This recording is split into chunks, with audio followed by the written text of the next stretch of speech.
विद्यार्थी मित्र हो, मी प्राचार्य डॉक्टर किशोर जगताप. मागील भागामध्ये आपण ब्रँच अकाउंट या टॉपिकवरची माहिती पाहिलेली आहे. आज आपण पाहणार आहोत सिंगल एंट्री सिस्टीम या टॉपिकवरची माहिती. मित्र हो, माझा हा व्हिडिओ तुम्हाला आवडला तर नक्की लाईक करा, आपल्या मित्रांना तो शेअर करा आणि माझ्या चॅनलला सबस्क्राईब करा. Chapter number 6, single entry system. Introduction. Single entry system. It is a system of bookkeeping in which, as a rule, only records of cash and of personal account are maintained. It is always incomplete double entry, varying with circumstances, is known as single entry system. Single entry system मध्ये cash आणि personal अकाउंटच maintain केले जातात, म्हणून त्याला incomplete double entry system असं म्हटलं जातं. Next, double entry system. Under double entry system, two fold effects of each transactions is recorded. One is debit, another is credit. आणि म्हणून डबल एंट्री सिस्टीम आणि सिंगल एंट्री सिस्टीम मध्ये हा मूलभूत फरक आहे. या दोन्ही मेथडवर प्रॉफिट कसा कॅल्क्युलेट करायचा या संबंधीची माहिती आपण या ठिकाणी पाहणार आहोत. कोणतीही व्यवसाय संस्था प्रॉफिट मिळवण्यासाठी स्थापन झालेली असते, मग ती छोटी असेल अथवा मोठी असेल. स्मॉल बिझनेस ऑर्गनायझेशन हे स्टेटमेंट ऑफ अफेअर्स किंवा नेट वर्थ किंवा कॅपिटल कंपॅरिझन मेथडने आपला प्रॉफिट कॅल्क्युलेट करते, तर बिग ऑर्गनायझेशन हे कन्व्हर्शन मेथडने आपला प्रॉफिट किंवा लॉस कॅल्क्युलेट करतात. तर पहिली जी मेथड आहे ती मेथड नक्की काय आहे ते आपण पाहू. स्टेटमेंट ऑफ अफेअर्स, त्याला दुसरं नाव आहे नेट वर्थ मेथड, त्याला तिसरं नाव आहे capital comparison method. Under this method, profit or loss can be found out by comparison the balance of opening capital and closing capital. For that purpose, following steps taken into consideration. म्हणजे पहा, आपल्याला opening capital प्रथमतः शोधून काढावं लागणार आहे आणि ही opening capital आपण शोधून काढतो opening statement of affairs prepare करू. त्यालाच दुसरं नाव ओपनिंग बॅलन्स शीट. मग या ओपनिंग बॅलन्स शीट मध्ये किंवा ओपनिंग स्टेटमेंट ऑफ अफेअर्स मध्ये काय आहेत तर सर्व ओपनिंग बॅलन्सेस, असेट आणि लायबिलिटीचे. हे स्टेटमेंट का प्रिपेअर करायचं? To find out opening capital. Second, prepare statement of profit or loss. हे दुसरं स्टेटमेंट का प्रिपेअर करायचं तर to find out profit or loss of business organisation. Third step, prepare closing balance sheet. जे नेहमी तुम्ही प्रिपेअर करता त्याच पद्धतीने हे देखील प्रिपेअर करायचं. म्हणजे या 3 टप्प्यातून तुम्हाला त्या व्यवसायाचा नफा किंवा तोटा समजू शकतो.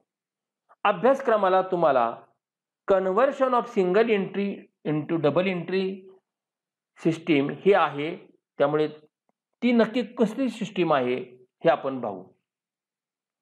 Information given in the single entry can be converted into double entry.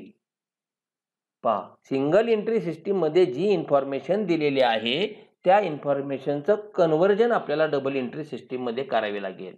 आणि त्यासाठी for that preparation of trading account, profit and loss account and balance sheet, हे 3 अकाउंट तुम्ही जर प्रिपेअर केले तर नॅचरली तुम्हाला त्या व्यवसाय संस्थेचा प्रॉफिट किंवा लॉस कळून येऊ शकतो. फक्त trading, profit and loss account आणि बॅलन्स शीटचाच विचार होत नाही, तर त्या अनुषंगाने इतर अकाउंट सुद्धा तुम्हाला प्रिपेअर करावे लागतात. पहिला अकाउंट प्रिपेअर करावा लागतो तो म्हणजेच ओपनिंग बॅलन्स शीट किंवा opening statements of affairs. Second cashbook prepare करावा लागतो. त्यानंतर टोटल डेटर्स प्रिपेअर करावा लागतो. हे टोटल डेटर्स अकाउंट का प्रिपेअर करायचं? तर त्या अकाउंटमधून आपल्याला एकतर credit sales, collection from debtors किंवा क्लोजिंग बॅलन्स डेटरचा शोधून काढण्यासाठी. त्यानंतरचं अकाउंट प्रिपेअर करावं लागतं ते म्हणजे टोटल क्रेडिटर्स अकाउंट. हे का प्रिपेअर करायचं? तर त्या अकाउंटद्वारे आपल्याला credit purchases, cash paid to creditors किंवा क्रेडिटर्सचा क्लोजिंग बॅलन्स कळण्यासाठी. त्यानंतर बिल रिसिवेबल आणि बिल्स पेबल हे 2 अकाउंट त्या ठिकाणी आपल्याला प्रिपेअर करावे लागेल आणि त्यानंतर trading, profit and loss account आणि बॅलन्स शीट प्रिपेअर करावे लागणार आहे. या टप्प्यातून हे सिंगल एंट्रीचं कन्व्हर्जन डबल एंट्री सिस्टीममध्ये केलं जातं. इंट्रोडक्टरी भाग पाहिल्यानंतर आता आपण मुख्य मुद्द्याकडे येऊ आणि तेच म्हणजे multiple choice question. Question first. Under the net worth method the basis of ascertaining the profit is. आपण मगाशी पाहिलेले आहे की नेट वर्थ मेथड म्हणा, कंपॅरिझन मेथड म्हणा, त्या कंपॅरिझन मेथडमध्ये आपण काय पाहिलेलं आहे? ओपनिंग कॅपिटल आणि क्लोजिंग कॅपिटलचे बॅलन्सेस आणि त्यामधून आपल्याला प्रॉफिट किंवा लॉस त्या ठिकाणी कळू शकतो. आणि म्हणून आपलं इथं उत्तर आहे the difference between the capital on 2 dates. 2 dates means opening dates आणि क्लोजिंग डेट्स. आपलं आन्सर आहे A. Question number 2. The amount of credit sales is ascertained by preparing. Credit sales तुम्ही कसा शोधून काढणार? काय प्रिपेअर करावं लागेल त्यासाठी? क्रेडिट सेल्स हा डेटरशी संबंधित आहे. क्रेडिट सेल म्हणजे उधारीवर माल विक्री केली. तो ॲटम आहे तो डेटरशी संबंधित आहे आणि म्हणून आपण डेटर्स अकाउंट प्रिपेअर करतो कारण त्यातून आपल्याला credit sales, collection from debtors किंवा closing balance of debtors account हे त्या ठिकाणी शोधून काढण्यासाठी. म्हणून आपलं उत्तर आहे B. An estimate of assets and liabilities as a date called. ह्या एस्टिमेट असेट आणि लायबिलिटी आहे थेरीचा पार्ट सांगताना मी तुम्हाला सांगितलं होतं की त्या संपूर्णतः सुरुवातीच्या आहेत, वर्षाच्या सुरुवातीच्या असतात आणि त्याच्यामुळे त्या सर्व आपल्याला असेट आणि लायबिलिटी या रेकॉर्ड कराव्या लागतात. त्या म्हणजेच स्टेटमेंट ऑफ अफेअर्सला म्हणजेच दुसऱ्या भाषेत बोलू शकतो ओपनिंग बॅलन्स शीटला. आणि म्हणून आपलं उत्तर आहे C. Question number 4. Bill receivable dishonoured is recorded to the debit side of. जे बिल आपल्याला रिसीव झालेलं आहे मिळतं त्यावेळेस त्याला आपण डेबिट देतो. ओके. मग ते डेबिट दिल्यानंतर एंट्री आपण करतो काय की BR account debit. Who is the giver? Debtor is the giver. BR account debit to debtors account when bill receivable is honour. जर ते डिसऑनर होत असेल तर अपोजिट एंट्री. आणि अपोजिट एंट्री केल्यानंतर मग तुम्हाला लक्षात येईल की एंट्री अपोजिट राहते ती म्हणजे debtors account debit to BR. म्हणून आपलं ऑप्शन आहे डी उत्तर. Question number 5. Bill receivable realised is recorded to the debit side of. आपल्याला बिल मिळालं, आता प्रत्यक्षात मिळालेलं आहे म्हणजेच काय ते मिळालं ते आपण रिअलाइज केलेलं आहे म्हणजेच आपल्याला कॅश मिळाली आणि कॅश मिळाले असल्यामुळे आपलं उत्तर आहे A cash account. Question number 6. The amount of opening capital is ascertained by preparing. 2 capital prepare करायचे. एक ओपनिंग कॅपिटल, दुसरं क्लोजिंग कॅपिटल. त्यात ओपनिंग कॅपिटल जे आपण प्रिपेअर करतो ते ओपनिंग बॅलन्स शीट किंवा ओपनिंग स्टेटमेंट ऑफ अफेअर्सच्या साहाय्याने. आणि म्हणून आपलं या ठिकाणी उत्तर आहे statement of affairs that is B. Question number 7. the amount of cash received on ledger account. Cash received on ledger account म्हणजेच कलेक्शन फ्रॉम डेटर्स. हे कलेक्शन फ्रॉम डेटर्स म्हणजे डेटर्स कडून आलेली रक्कम माल उधारीवर विकला त्याची कालांतराने आलेली रक्कम. माल कुणाला उधारीवर विकला जातो? त्या व्यक्तींना काय म्हणतात? तर त्यांना म्हणतो आपण डेटर्स. त्यामुळे हे cash received on ledger accounts आहेत ते डेटर्सशी संबंधित आहे, रिलेटेड आहे आणि म्हणून आपलं उत्तर आहे C, debtors. Question number 8.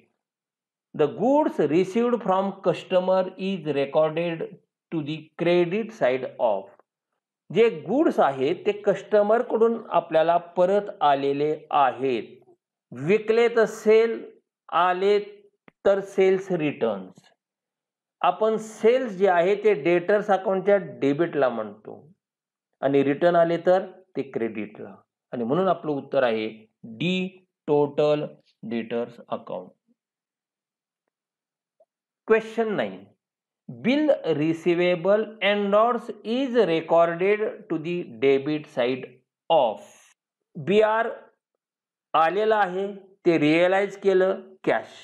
BR आलेलं आहे परंतु ते रिअलाइज केलं नाही तर ते दुसऱ्याला दिलेलं आहे, एंडोर्स केलेलं आहे, हस्तांतरित केलेलं आहे आणि म्हणून जर असं BR तुम्ही हस्तांतरित करीत असाल तर ते कोणाला देणार आहे?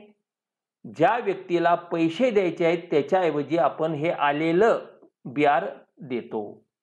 डेटर्स कडून BR घेतो आणि ते BR आपण आपला जो देणेकरी आहे म्हणजे क्रेडिटर्स आहे त्याला तो आपण त्या ठिकाणी देत असतो आणि म्हणून आपलं उत्तर आहे दॅट इज क्रेडिटर्स आणि म्हणून ए हे आन्सर आपलं राहील. टोटल क्रेडिटर्स अकाउंटला आपण काय करू?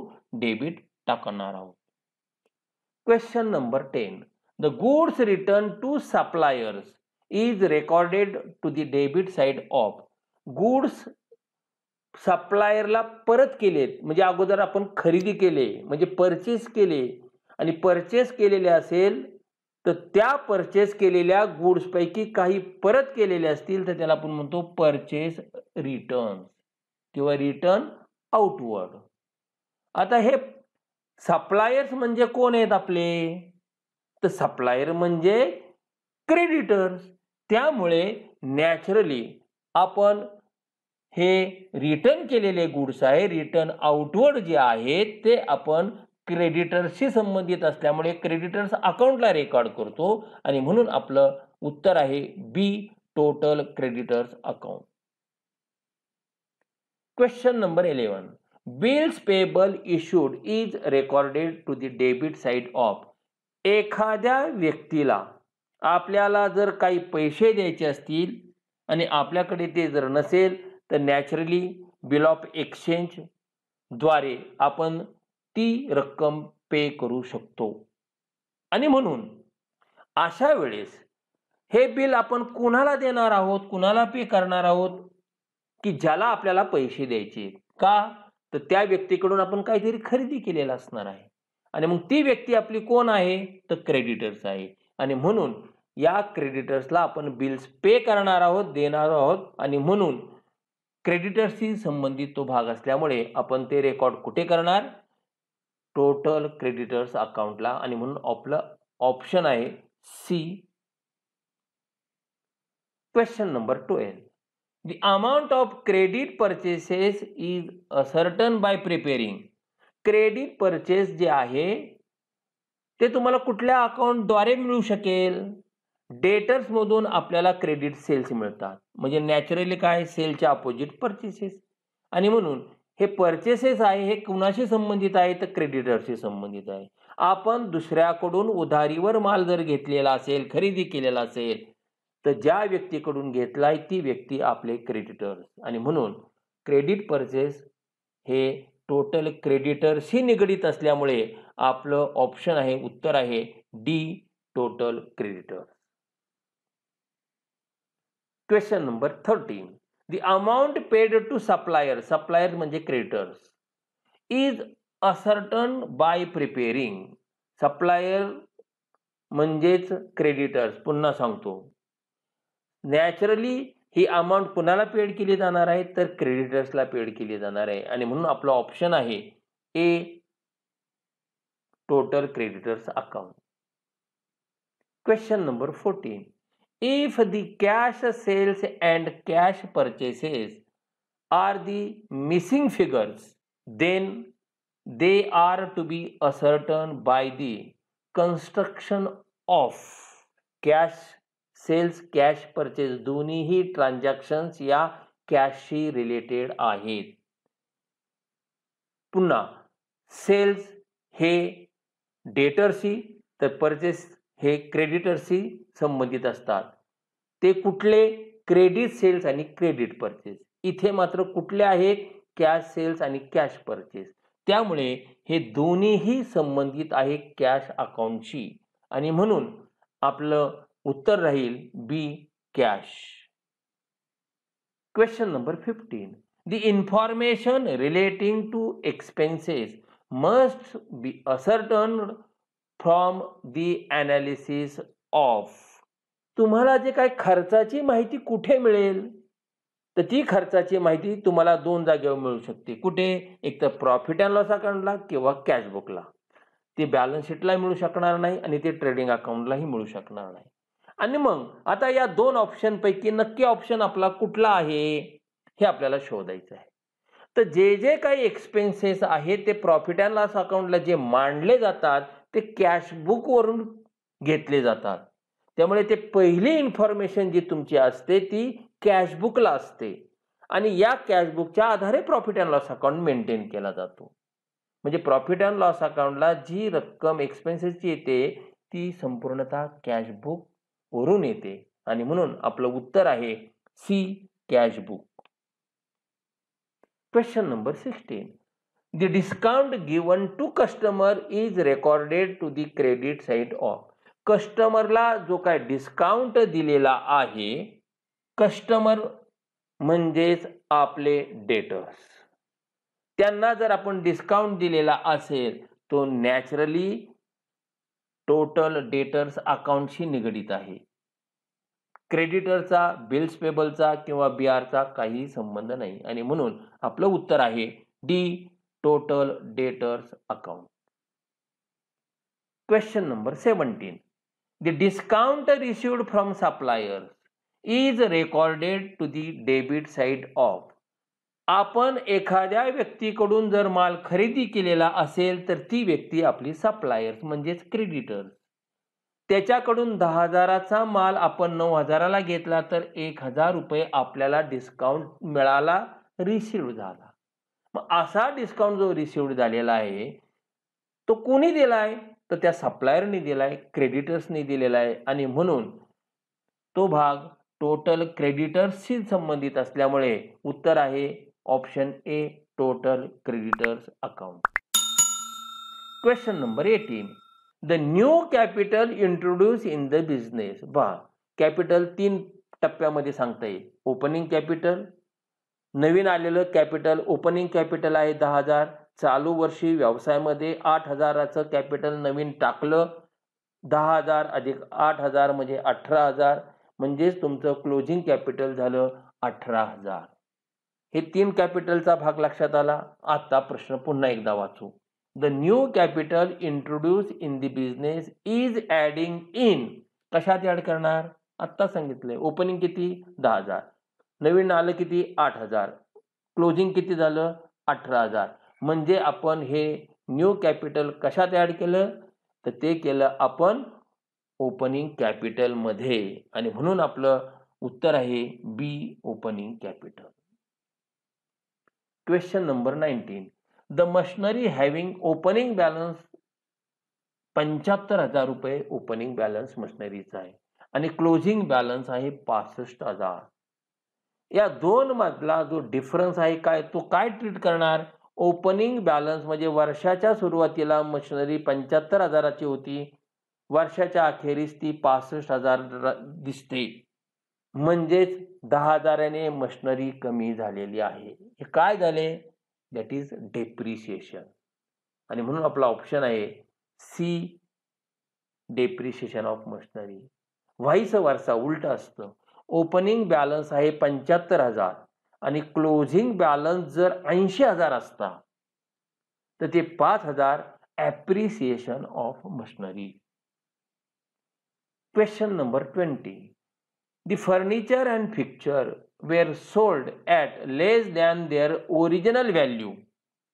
It is A. पहा, असेट आहे फर्निचर फिक्चर, ती विकली केवढ्याला? तिची जी ओरिजिनल व्हॅल्यू होती त्याच्यापेक्षा कमी. फॉर एक्झाम्पल आपण धरू की ते फर्निचर आणि फिक्चर 1 लाखाचं होतं आणि आज ते आपण 90,000ला विकतो. Original value 1 lakh, selling price 90,000, म्हणजेच 10,000 रुपये आपला काय झाला? लॉस झाला. म्हणजे इथे प्रॉफिट नक्की नाही. आता हा लॉस आहे तो रेव्हेन्यू का कॅपिटल?